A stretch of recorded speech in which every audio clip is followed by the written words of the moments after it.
બધે વડીલો બેઠા છે, મારી બાની ઉંમરના બેઠા છે, એટલે મર્યાદા બહાર અમે ક્યારે બોલતા નથી, મર્યાદા બહાર ક્યારે ગાતા નથી, કારણ કે પરિવાર સાથે કાર્યક્રમ હોય ને, કારણ કે માં અને દીકરો જોડે બે કાર્યક્રમ આવડતા હોય. તો એક ગીત હતું જાગરે મારા ડાક, પણ ગાયા પછી મારી હું દશા થઈ. આખોટા પડકારા કરજો હો મારા દીકરો. હા બાપુ જય હો. હા હે જાગરે મારા જા,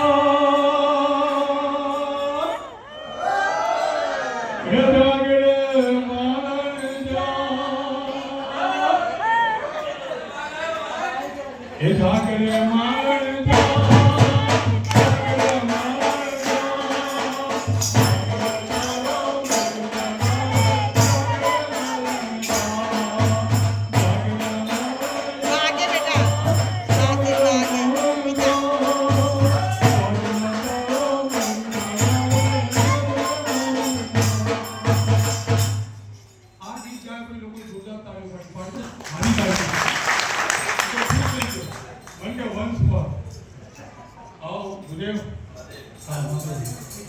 મને બીજી વાર ગાવ તો ખુશ થઈ ગયો. મેં બીજી વાર ગાયું તો કે ત્રીજી વાર ગાવ તો ડબલ ખુશ થઈ ગયો. ત્રીજી વાર ગાયું તો કે ચોથી વાર ગાવ. પછી મેં મારા સાથી કલાકારને કીધું બીજા ચોથી વાર ગાય તો કે કોગો લોકો મજા ચોથી વાર ગાયું તો કે પાંચમી વાર ગાવ.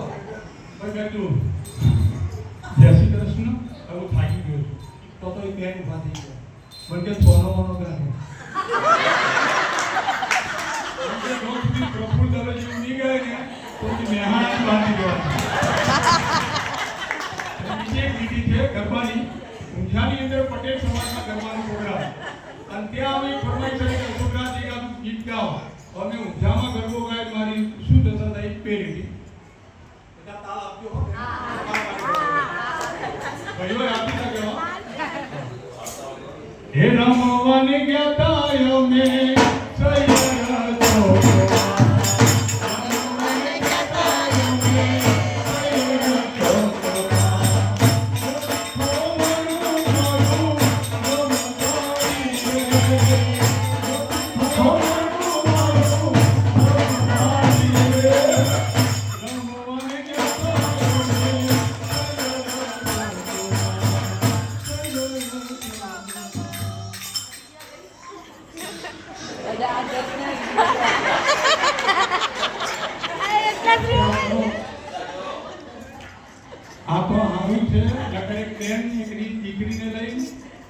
જે પૂછપરછ આવે ને બસ સ્ટેશને ડીસા કેટલા વાગે જાય તે બેન છોકરા લઈને જતા હતા. મારી વાત હજુ કિસ્મી બાકી ગયો પણ વચ્ચે બેન છોકરી લઈ તે બેન ગયા કે ડીસા કેટલા વાગે જશે?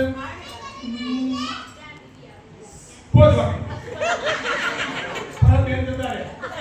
થોડી વાર પાછી દીકરી લઈને ફરી પાછા આવ્યા. ડીસા કેટલા વાગે જશે? 5 વાગે.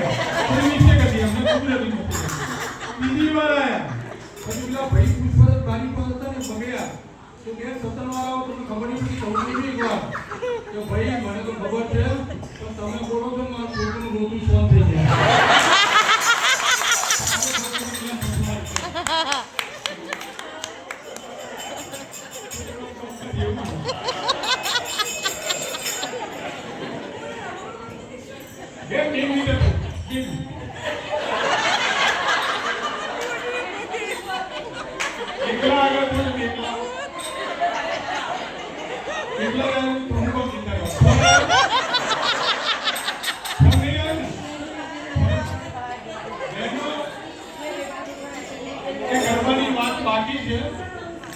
બહેનો છે ને, આ બાજુ બહેનો બેઠા હોય, આ બાજુ ભાઈઓ બેઠા હોય.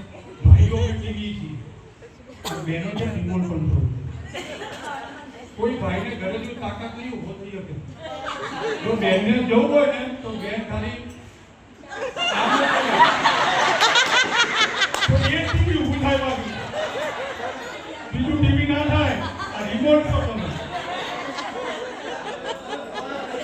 પણ અહીંયા આવું થયું છે. બાજુ સંબોધીએ ને હવે આ છેલ્લી વાત છે. આ એક ગરબો પૂરો થયો એનો બેસી ગયો છેલ્લી આ વાતની મજા નહીં આવતો. આનો ખરો પોઈન્ટ આવે છે.